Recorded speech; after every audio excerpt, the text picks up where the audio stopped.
पंचक्रोशीतील रस्त्यांच्या दुरावस्थेमुळे नागरिकांचा संयम सुटत चालला आहे। सातेगाव फाटा ते गावंडगाव, हिंगणी, काळगवान तसेच वनोजा बाग व गावंडगाव ते रहिमापूर, चिंचोली या प्रमुख मार्गाची अवस्था अत्यंत दयनीय झाली आहे।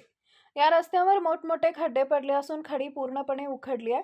परिणामी अपघातांचे प्रमाण वाढले असून वाहनांचं नुकसान होत आहे। विशेष म्हणजे या मार्गावरून दररोज शालेय विद्यार्थी, शेतकरी, रुग्णवाहिका आणि ग्रामस्थांनी मोठ्या प्रमाणावर ये-जा असते। मात्र वारंवार तक्रार करूनही प्रशासनाकडून अद्याप कोणतीही ठोस कारवाई झालेली नाहीये। रस्त्याच्या दुरावस्थेमुळे नागरिकांच्या जीविताला मोठा धोका निर्माण झाला असून प्रशासनाच्या उदासीन भूमिकेविरोधात पंचक्रोशीतील ग्रामस्थांमध्ये तीव्र संतापाची भावना आहे।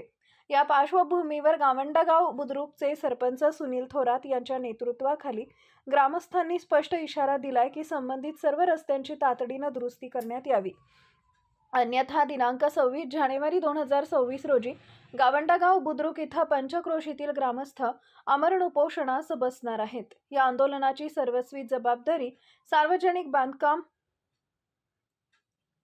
विभाग आणि प्रशासनाची राहील असा इशाराही यावेळी देण्यात आला आहे। यापूर्वी जिल्हाधिकारी, आमदार, खासदार, जिल्हा परिषद विभाग, सार्वजनिक बांधकाम विभाग, पंचायत समिती व तहसील कार्यालयाकडे लेखी तक्रारी सादर करण्यात आल्या होत्या। मात्र कोणतीही कारवाई न झाल्याने ग्रामस्थांना आंदोलनाचा स्वीकारावा लागत असल्याचं सांगण्यात आलं आहे। आजची जी पत्रकार परिषद आहे, ही पत्रकार परिषद अंजनगाव तालुक्यातील प्रजिमा 11 आणि प्रजिमा 12 या रस्त्याची झालेली दुर्व्यवस्था आणि त्यावर शासनाने अद्याप पत्रावर करून सुद्धा कुठल्याही प्रकारे कारवाई केली नाही। शासन फक्त हातूर डागडुगीचं काम करतं आणि त्यामुळे त्या रस्त्याची दुर्व्यवस्था अधिकच अशी बिकट परिस्थिती झाली आहे। माझ्याकडे मी सरपंच 5 वर्ष आहे, माझ्याकडे अनेक लोकांच्या तक्रारी आलेल्या आहेत आणि त्या तक्रारी आल्यानंतर मी स्वतः त्याचा पाठपुरावा शासनाकडे केलेला आहे। आमदार साहेबांना त्याचे पत्र दिलं, खासदार साहेबांना पत्र दिलं, जिल्हा यंत्रणेचे संबंधित विभागाला त्याचे पत्रव्यवहार केलेला आहे, परंतु कोणत्याही विभागाने त्याच्यावर ठोस निर्णय घेतलेला नाही अद्याप। म्हणून येणाऱ्या 26 जानेवारी रोजी मी माझे सर्व शासकीय कार्यक्रम आटवून मध्यंतरापासून आमरण उपोषणाला बसणार आहे। माझ्यासोबत यापूर्वी आमरण उपोषणाला बसलेले उपसभापती महेशजी खारोळे आहेत, त्याचप्रमाणे सामाजिक कार्यकर्ते प्रशांतजी राटे आहेत, माझे दुसरे सामाजिक कार्यकर्ते बाळासाहेब हरणे आहेत, माझे सातेगावचे माजी सरपंच इथे उपस्थित आहेत। मित्रांनो, देशामध्ये मोदी साहेबांनी जो आपल्याला मुखवटा दाखवला, किंबहुना महाराष्ट्रामध्ये फडणवीस साहेबांनी जो मुखवटा दाखवला, तो मुखवटा ह्या दृष्टीने माझ्या पत्रकार बंधूंना मी सांगू इच्छितो की हा मुखवटा खोटा आहे।